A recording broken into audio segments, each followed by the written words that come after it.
I'm Jonathan Larson with TYTI Investigates, and the Senate this afternoon is expected to vote on a $2 trillion coronavirus bailout package for the economy, for with some elements there of actually dealing with the medical response. The House is expected to take it up later this week. Whether that happens easily or not depends on, especially given concerns about congregating in a chamber with hundreds of other people, depends on whether there's unanimous consent to pass this bill. And there are a lot of reasons why there ought not to be unanimous consent to pass this bill. So we're going down a few rabbit holes today. We're going to start with what we know or think we know about what's in the bill. So a lot of the mainstream media reporting some of the top line details.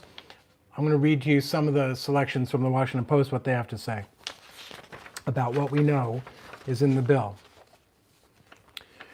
The bill would send $1,200 checks to many Americans, but not all. It would create a $367 billion loan program for small businesses and establish a $500 billion lending fund for industries, cities, and states. So you'll see that's a recurring pattern you'll see here. Big money for the big boys, less money for the others. Quoting the Post, the legislation ensures that these taxpayer-backed loans cannot go to firms owned by President Trump, other White House officials, or members of Congress. Other provisions include $150 billion for state and local stimulus funds, $150 billion, so we're talking less than 10% of the overall tab here, and $130 billion for hospitals. It would significantly boost unemployment insurance benefits, expanding eligibility and offering workers an additional $600 a week for 4 months on top of state unemployment. Talking about those corporate loans again, the White House and Republicans agreed to allow an oversight board and to create a Treasury Department Inspector General for pandemic recovery to scrutinize the lending decisions and detect abusive or fraudulent behavior. That is primarily, as we'll talk about a little later, I think, a catching the horse after the barn door is open, you know what I mean, kind of procedure. Final issues in the negotiations in the Senate. This was Chuck Schumer, Mitch McConnell, and White House negotiators. No House. Final issues included a push by Democrats for a dramatic increase in food stamp benefits in exchange for accepting billions more in funding for the administration's farm bailout that Republicans have included. That farm bailout would increase the amount the Agriculture Department can spend on its bailout program from $30 billion to $50 billion, so an additional $20 billion for whatever the Trump Agriculture Department decides qualifies as a farm. Now, we tend to think that's nice old Farmer Brown and his family farm. The reality is it's typically big agriculture. Now, I mentioned earlier that there is some question about whether the House is actually going to be willing to pass this by unanimous consent, which, if they won't, means that people will actually have to return from their districts, leave their homes, travel, and then show up en masse at the Capitol building. Now, maybe they can stagger the voting so they're in and out, but we already have 3 members of Congress, 1 senator, 2 members of the House, who have been diagnosed with this thing. They do not want to come, so there's a lot of pressure to pass this without arguing about what's in it. Cue Congresswoman Alexandria Ocasio-Cortez, who wrote on Twitter last night that no one had seen the text of this legislation, which, quote, seems to give a $500 billion away to big corporations with few worker protections, which we'll get to. So, couple things for perspective before we get to some more details here. One is it's $2 trillion, and I looked up how much Americans spend on food every year. Americans spend $1.7 trillion on food every year. Now, why does that matter? People have to buy other things, right? So we're going to spend in just this isn't even the first economic recovery package, nor will it probably be the last. We're going to spend $2 trillion to save the economy. Now, why does the economy need saving to the tune of $2 trillion if Americans only spend $1.7 trillion? That's according to the Farm Bureau, which is quoting the USDA. If Americans only spend 1.7 trillion, where's the rest of that money going to? Well, I wanted to look at how other countries are doing this. I've talked in the past about the fact that when we talk about the economy, there's money that has to change hands, right? Because let's say you offer a service that the vendor you're talking to isn't interested in, right? I can't go to the supermarket and say, hey, I'll do some investigative reporting for you if you give me a pound of beef. That's why we have money. So the question is, what things do we actually still need to buy during this period, and how much of the economy is actually extracting profit, and how much money is merely facilitating the exchange of goods and services? So I looked up what other countries are doing. And according to David Wemmer of the Atlantic Council, who spoke to officials in other countries, I'll just rattle off some of the measures they took before getting to the economic stuff I want to focus on. Costa Rica immediately began bringing institutions from different sectors to the table to discuss preparations by early January. The Chilean ambassador to the U.S., Alfonso Silva Navarro, reported that his government set up a committee for coordination in January. And then there's El Salvador's Minister of Foreign Affairs, Alejandra Hill Tinoco, who told Wemmer on March 23rd, earlier this week, quote, this is quoting Wemmer now, El Salvador has suspended electric, internet, and phone bills for 3 months, frozen monthly rental payments and mortgages and loan payments for 3 months, and has expanded unemployment protections. So all of these things where people need money simply to pay someone else, right? You can freeze all that. If the only reason you need money is to pay someone else, and the only reason they need it is to pay someone else, if you simply press pause on all of that, then everyone should theoretically be fine, right? Because no one needs to pay someone else. The reason our economy isn't going to do that is because our economy is premised not just on the need to pay someone else for goods and services. It is premised, now more so than just about any time since we had company towns before the rise of organized labor, it is premised now on the ability, our economy is premised now on the ability to extract money from it, not in exchange for goods and services, but because you were able to extract it. Other countries are showing us you don't need all of that money, right? If it's $2 trillion and we only spend 1.7 trillion on food, and by the way, about half of that is spent at restaurants, which means we actually don't even need to spend that much, right? Because you're paying for a lot of things there. And if you're saying, well, what about the waiters who get laid off?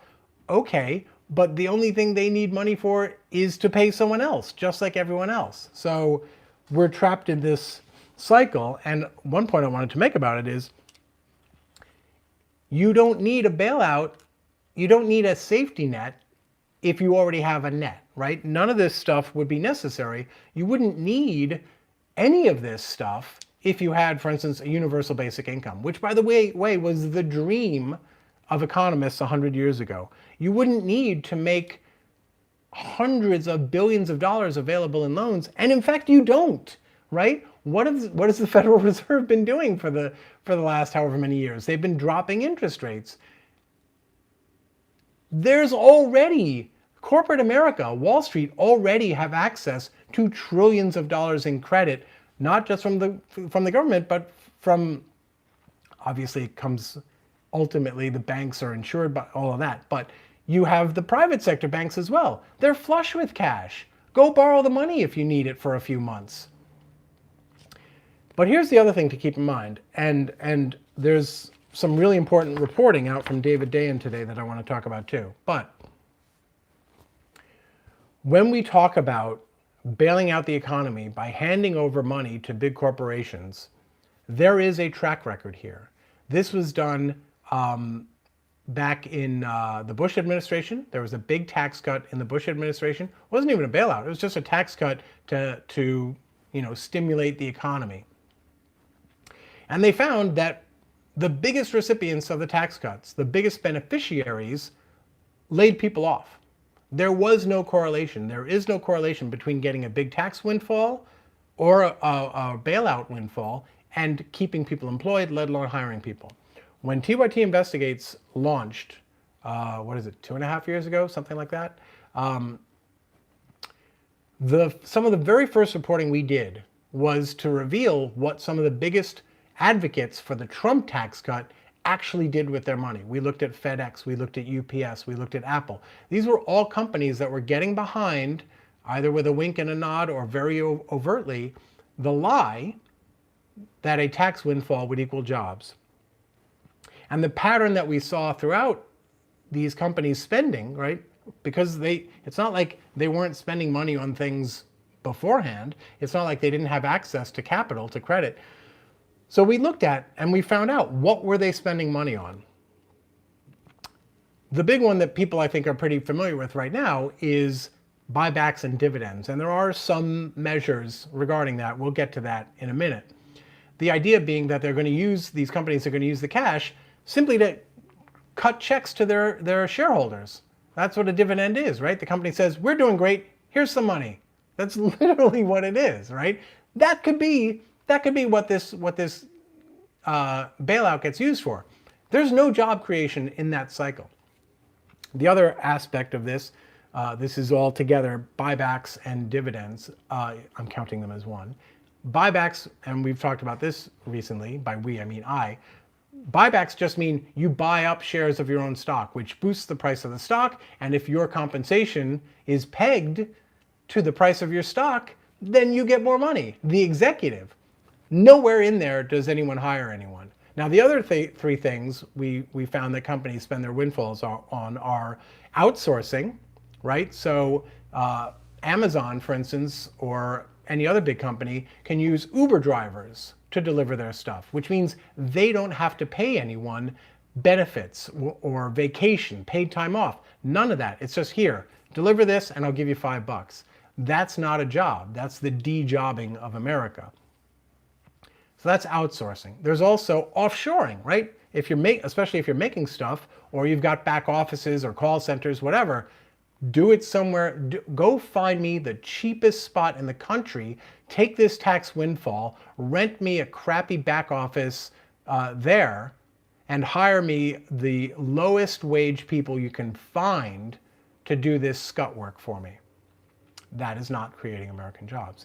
And the fourth thing that big companies use their windfalls on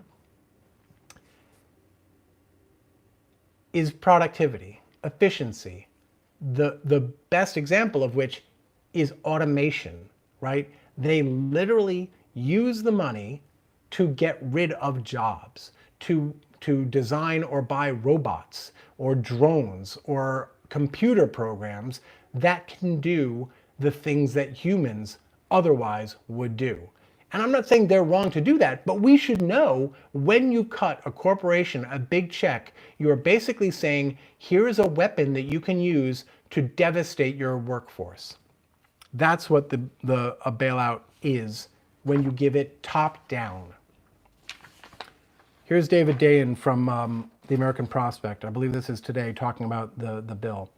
He says the number you're hearing is $500 billion. This, of course, is the big corporate bailout that Trump originally said, well, I'll oversee it. And everyone said, no. That's now going to have nominal oversight. Dayen dives into the $500 billion. Of that $500 billion, $75 billion goes to the airline industry and the mysteriously named businesses critical to national security. And I should not mention, right, these companies already have access to banks. Banks are happy to lend them money. This is money they don't need on terms they're very happy with. The other $425 billion, right, we've taken out $75 billion for airlines and businesses critical to national security.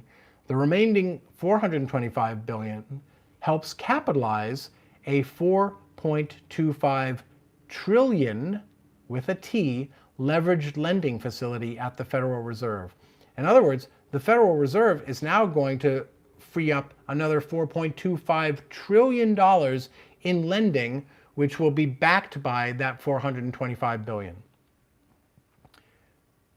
Meaning that when they lend that money out, any losses that they incur from companies that don't pay it back, that'll come from the taxpayer money, the $425 billion. He writes that the loans won't be secret, as I mentioned, but the oversight is largely after the fact without subpoena power. Now, the companies are prohibited from doing buybacks. This is what Dayen is reporting. He seems not entirely certain, but this is the contours of what he's hearing. Companies can't do buybacks, but only during the period of the loan, which means that they can finagle their finances so that after the term of the loan ends, then they can get that money out to their investors, right? The 1%. And during the terms of the loan, they're not prohibited from writing dividends. So literally, taxpayers could, let's say $5 billion from taxpayers backs a $50 billion loan to a company that, I don't know, maybe employs, let's say 500,000 people. That company doesn't have to hire a single person with that money, doesn't even have to refrain from letting them go, from letting workers go, but they can use the money they've just borrowed to write checks to their investors. If you don't find this obscene yet, then I'm not explaining it well. And in fact, quote, there is no requirement to keep workers hired. In fact, the provision, which he calls necessary, the necessary provision to boost unemployment insurance for 4 months, right? I mentioned that earlier. They're going to supplement, they're going to add on to the standard unemployment insurance in another part of this package. But the fact that they're adding on to unemployment makes it easier for these companies to fire people. They don't have to pay they don't have to pay as much in unemployment, I believe. But also, there's no downside to firing them. There's no, the workers are going to get plenty of unemployment pay, so none of that's even a concern. We're literally making it easier for people to get fired. And then he points out, this is the part I was talking about earlier,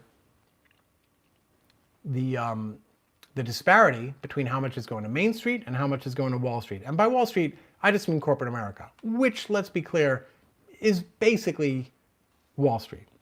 Small businesses get their own program and cannot participate in the $4.3 trillion bonanza. In other words, this package is a $2 trillion check, but its value is $6 trillion, and more than two-thirds of that is specifically designated for the benefit of only the largest companies. Not even corporate America, the biggest corporate America. The small businesses get $300 billion. They get forgivable loans if they keep staff on payroll, which is a good thing, right? You do want to tie it to keeping people employed, but there's no such requirement to keep staff on payroll for the big corporations. So, as always, we find ourselves in a hostage situation where a small amount of money is desperately needed by a large number of people, and the ransom we have to pay is a massive amount of money that goes to a small number of people. And I don't know what the right thing is to do here, but I do know, meaning I don't know how I would vote. I don't know what to tell Democrats in the House about what they should do. Should they hold this up? I don't know. But if we think that they should hold this up, then we have an obligation to make that easier for them. And the way we make that easier for them is explaining to people, not 2 days from now, in the headlines, when it's in the headlines, Democrats block rescue package again, but to explain to everyone we can right now what's going on. The fact that we're being held for ransom, and the size and the obscenity of the ransom package. And with that, I'm going to take a look and see what you guys have to say. and I should add, if you're new, thanks for joining us, and I hope you'll subscribe.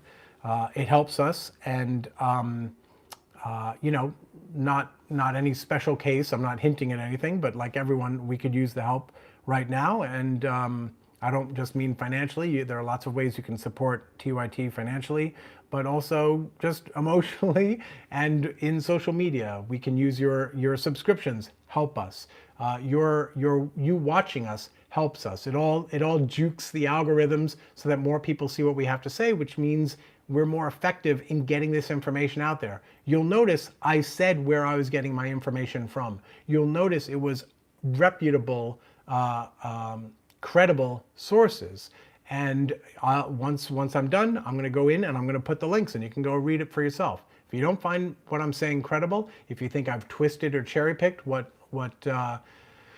what I had to share with you today, then go ahead and call me out in the comments. I won't delete it unless you're violating other terms, but I'm certainly not going to delete the criticism. But if you find that it's an honest appraisal of what's going on, please share, please help us, subscribe, do all that stuff.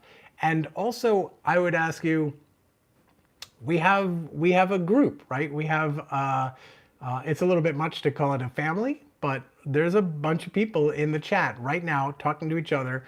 And some of them are hurting, and some of them could use some help, and some of them are feeling anxious, even if they're not materially hurting. So to the extent you can and you're comfortable doing it, I hope you'll join in the chat and draw some benefit from it yourself. Mr. Elder says, a lot of people like to forget these people in government have done torture. They murder people by not giving health care. They have killed women and children with their bombs. Kalita says, is this the GOP bill or the Dems bill? So I should be clear, this is a bipartisan bill. This is the bill that is expected to pass with bipartisan support in the Senate today, which was negotiated with Chuck Schumer as the lead Democratic negotiator.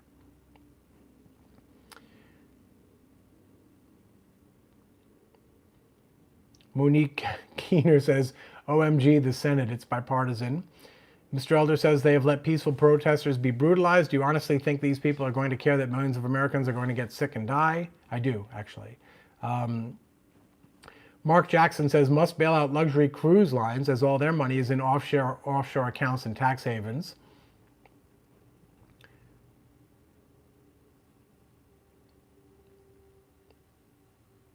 Reptile Z says, Ruby! That was my dog Ruby, if you're new to TYTI Daily, making a cameo appearance in the background before.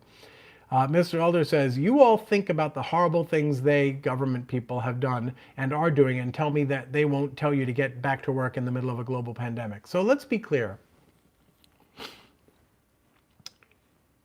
I think it's an important distinction to make when government is acting in a way that is aberrational and bad, and not to characterize that as government. Government is simply a group of people. That's literally all it is. And ideally, in theory, and sometimes in practice, getting a group of people together who represent the interests of a larger group of people engenders good things. The overall story of humanity is one of progress made under those conditions.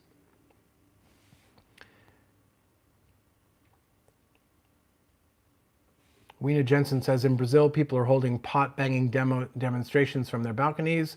The wannabe dictator of Brazil has handled the COVID-19 pandemic so badly that people finally had the courage to say no.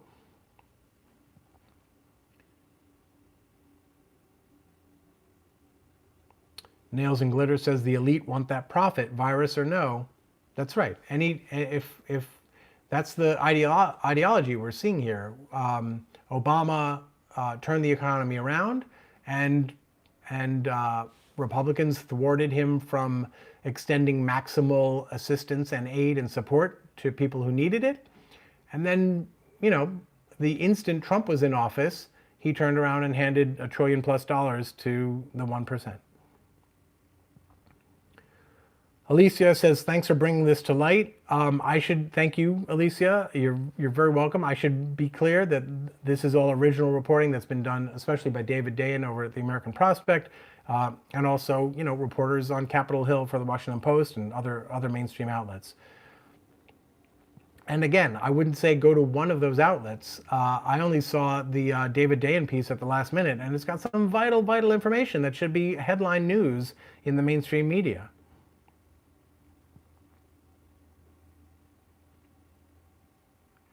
Alicia says, so Alicia's comment, I guess, was sort of a two-parter, saying, thanks for bringing this to light. I didn't think about some of this stuff. And by the way, neither did I. Neither did I. It was only when, I woke up this morning and saw, oh, wow, the bill's going to pass. I should really do as deep a dive as I can by 11:30 to find out what's in it, what's going on. Should it pass? Should we be concerned? All of that.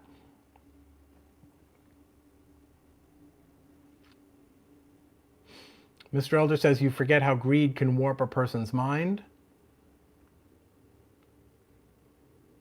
Mobius says, $6 trillion for corporations, nothing for reparations.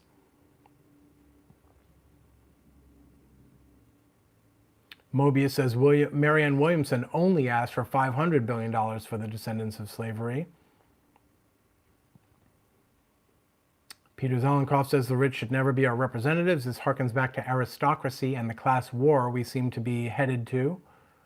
I think it's almost over, Peter. I think it may be over. Although I shouldn't assume that they can't figure out more ways to frack the rest of us, right? Fracking is a fantastic metaphor for the ability of the 1% to squeeze every last drop out of all of us.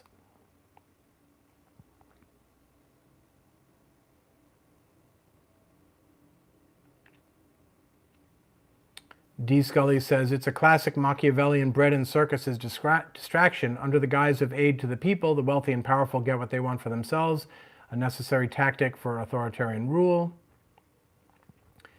Mr. Elder says, do you honestly think they wouldn't let millions get sick and die? They already do that, Jonathan. All they need is enough people to keep working. Yeah, I agree they would do that, but I guess what I tend to think is that they would do that not because they want millions of people to get sick and die, but because they are adhering to certain stories that they tell themselves about the world, about the country, about humanity.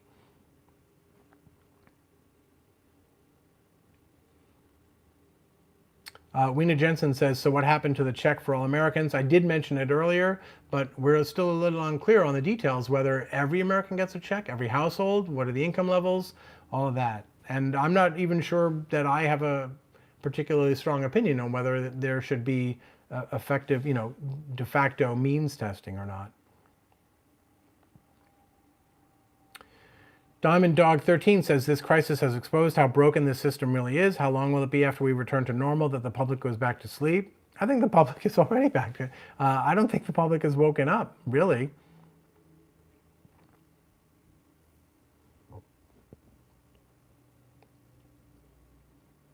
Autumn's Alley says, what will they do with all the money if we at the bottom have no more to give them? I would guess they'll spend it on security measures against the pitchforks and torches crowd.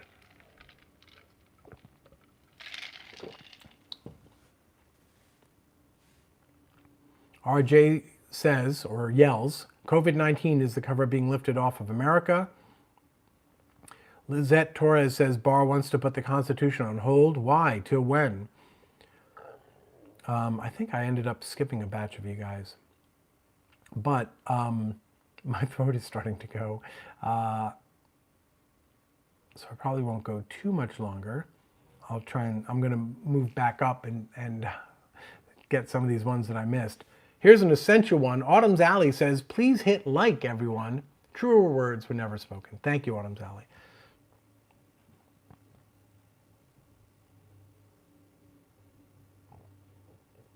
Truth for Trumpist says, who needs Republicans when we have Democrats?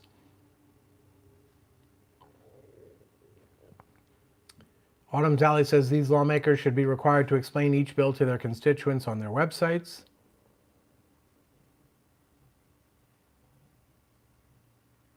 Peter Zonkoff says bipartisan means corporate. It's crazy the fetish that our media have for things being bipartisan, right? Virtually so many things that have gone wrong in this country in the past several decades can be traced back to, wholly or in part, to bipartisan lawmaking or regulatory action in Congress. Mr. Elder says, just expect sometime in April to be told to get back to work. There is even talk of suspending the Constitution during this pandemic. I haven't heard anyone seriously talk about suspending the Constitution, just so we're clear. So when we say there is talk, it matters who's doing the talking. So just to be clear. Mr. Elder adds, trust me, I would love to be wrong. I'll be happy to be wrong. Eve Guzman, or Guzman, I'm sorry, I'm not sure how to pronounce it. I want to say Guzman, but it's Gusman, so I'm not sure. It says, hi JL, I wanted to let you know that some California state employees are still working, lottery employees like my husband, so essential. I hope, first of all, I'm just morally aghast at lotteries, period, let alone government institutionalized lottery. So I've already got a knee-jerk instinctive revulsion at that. I hope at a minimum that your husband is working in conditions that are safe and sterile and all of that.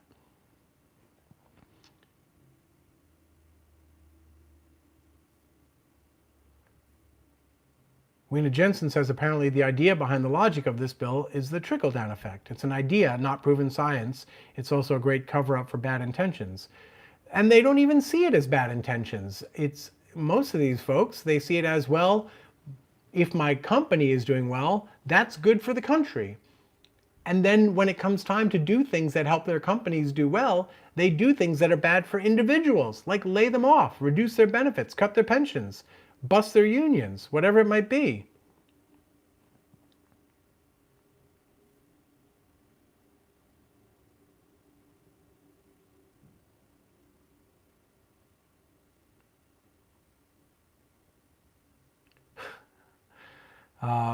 I'm laughing because Reptile Z says 105 people in the chat and only 25 likes. Time to catch up. Please flatten that curve.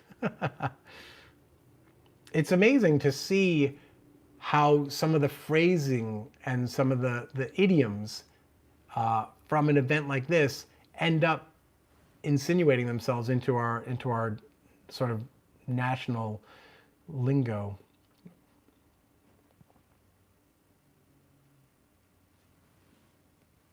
Truth for Trumpet says, does the U.S. have 0-hour contract jobs? I'm afraid I don't know what that means. So I can't answer that. Maybe someone else in the chat can answer it.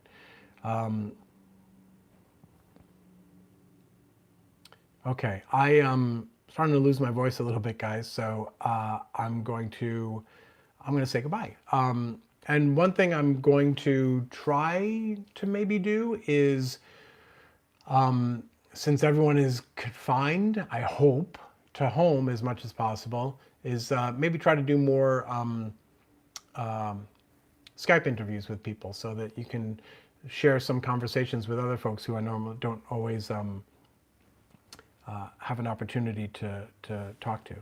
Okay.